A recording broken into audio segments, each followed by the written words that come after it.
That's a really hot question right now about ChatGPT, and so you know how maybe you have heard of this, but software engineers are notoriously famous for Googling, right?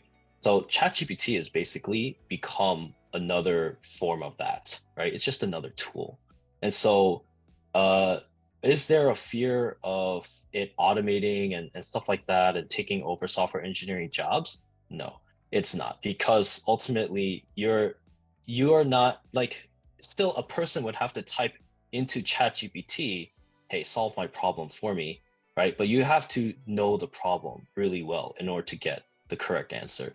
And so right now, no, right? 10 years from now, I don't know, right?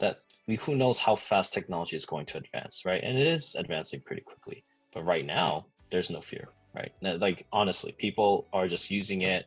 Like I have people who are, 50 years old, 30 years old, 20 years old. People are all using it because it's a helpful tool. You can use it for your resumes. You can use it for anything that you can think of, right? That'll actually help you to learn and to become, better at what you do. As far as it taking over and stuff like that, I don't believe there's any evidence of that right now. Like that just, I think it's just a lot of people talking about it, because it's very exciting. It feels like a breakthrough, right? In our technology. I mean, it is. It's just it's not to the point that it'll take over the job market for sure, right?